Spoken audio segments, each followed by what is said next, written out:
सकाळ सकाळी आज विठ्ठलबायांचा आला फोन. विठ्ठलबाया म्हणले जायचंय छाप्याला. मग आलो आम्ही छाप्याला. छाप येऊन झाल्यावर बसलो आम्ही जबरेश्वर मंदिरात. जबरेश्वर मंदिरात चाललेलं चॅटिंग विठ्ठलबायांची. चॅटिंग करता करता आवाज यायला लागला कशात, तर मग बघायला आलो तर इथं झाडावर बसलेलं होतं घुबड. युनिक काहीतरी बघायला भेटलं आपल्याला, पांढऱ्या तोंडाचा घुबड.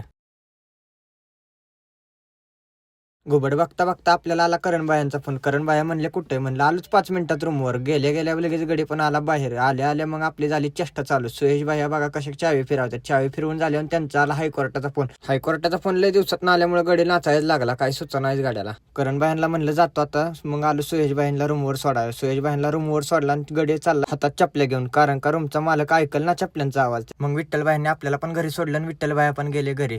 घरी आल्या आल्या पप्पा म्हणले जा दुकान उघडाय, मी जाणार आहे काय कारणामुळे बाहेर. त्याच्यामुळे मी पण आलो दुकान उघडाय. आल्या आल्या आपण पाडला चहाचा बुकनाच. पाडून झाल्यावर आपण लागलो पानं लावाय. पानं लावस तोपर्यंत आलं पप्पा. पप्पा म्हणले जा आता घरी, तुझी दुट्टी संपली. मग दुट्टी संपल्यावर आलो आपण घरी. घरी आल्या आल्या आपली बघा चेरीन जुली कशी भांडायला लागली ती.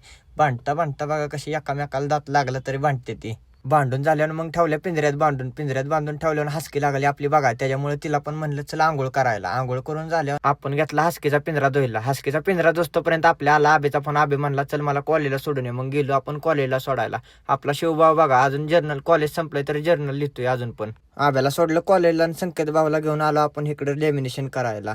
लॅमिनेशन करायला आल्यावर संकेत भाऊची गेली नजर चॉकलेटवर. चॉकलेट बघितलं, म्हणला मला पण पाहिजे. मग जाताना घेऊ म्हणलं. घेऊन झाले संकेत बायांना कॅडबरी घेऊन. संकेत बाया मग झालं खुश आमच्यावर. आम्ही तिघात मिळून 10 रुपयाची एक कॅडबरी खाल्ली शेवट. खाऊन झाल्यावर आलं संकल्प बायांचं चाललेलं कुठेतरी बाहेर जायचं नियोजन. त्याच्यामुळे काही विषयच नाही. भावानं व्हिडिओ आवडला असेल तर भावाला नक्कीच फॉलो करून जावा.